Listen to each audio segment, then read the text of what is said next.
에스더 사건이 일어난 후 20여 년이 지날 때 바사왕 아다사스다가 조서를 내립니다. 포로민들이 돌아가도 좋다는 내용입니다. 그 땅의 포로 후손인 에스라는 모세 율법에 익숙한 학자라 했습니다. 그는 예루살렘에 돌아가기를 원했습니다. 가야 할 사명이 있었습니다. 여호와의 율법을 연구하여 준행하며 율례와 규례를 이스라엘에게 가르치기로 결심하였더라. 그것이 에스라가 예루살렘으로 돌아가려는 목적이었습니다. 에스라는 아다사스다 왕의 신임도 상당했던 것으로 보입니다. 왕이 내린 조서에는 예루살렘으로 올라갈 뜻이 있는 사람은 누구든지 다 데리고 가도 좋다는 내용이 있습니다. 뿐만 아니라 예루살렘 성전에 드릴 예물과 필요한 비용도 왕이 지원하겠다고 합니다. 1차 포로 귀환이 이뤄진 지 약 80년 만의 일이었습니다. 귀환을 원하는 사람들을 에스라가 모집했습니다. 2차 포로 귀환의 목적은 성전 중심의 삶을 회복하기 위해서입니다. 그런데 정작 성전 제사를 담당할 레위인이 귀환자 모집 명단에 단 한 명도 없었습니다. 에스라는 다시 레위인을 모집합니다. 이렇게 레위인을 포함한 귀환단은 4개월 동안 무려 1440km 정도를 지나 무사히 예루살렘으로 돌아오게 됩니다. 에스라는 함께 바벨론에서 돌아온 2차 포로 귀환자들 명단도 일일이 기록합니다. 주로 제사장과 다윗 자손 그리고 일반 백성들입니다. 에스라가 예루살렘에 돌아와 보니 부끄러운 일들이 벌어지고 있었습니다. 이스라엘은 하나님 나라 백성으로 특별한 정체성과 사명을 다해야 할 민족입니다.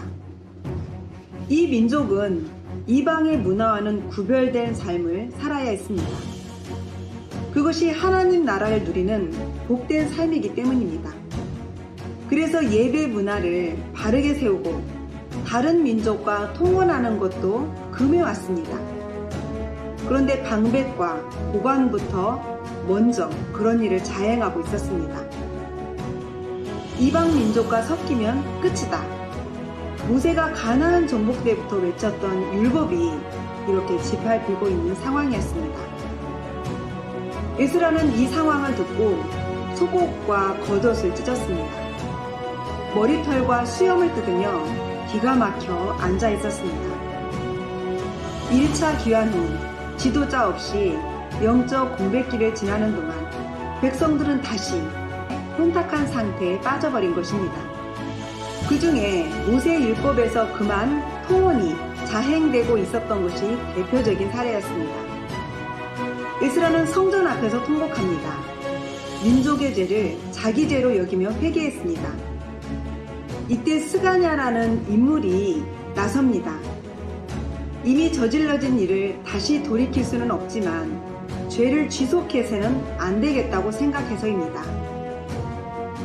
이방의 아내와 그 사이에서 난 자녀들을 다 내보내겠다고 하나님과 약속을 합니다. 이방인과 통혼한 집안은 성결을 회복하기 위해 가족이 모두 생이별을 하겠다는 것입니다. 살점을 도려내는 매우 아프고 어려운 결단입니다. 에스라가 백성들을 수문 앞, 광장 앞에 모두 모았습니다. 비는 억수같이 내립니다. 그 장대비를 쫄쫄 맞고 있는 백성들에게 에스라가 이방 여인과 헤어지라 결단을 촉구하게 합니다. 그런데 백성들도 이에 동의를 합니다. 하나님 나라 백성으로 회복되기 위해 율법대로 삶을 크게 개혁을 하려는 의지와 행동을 보여줍니다.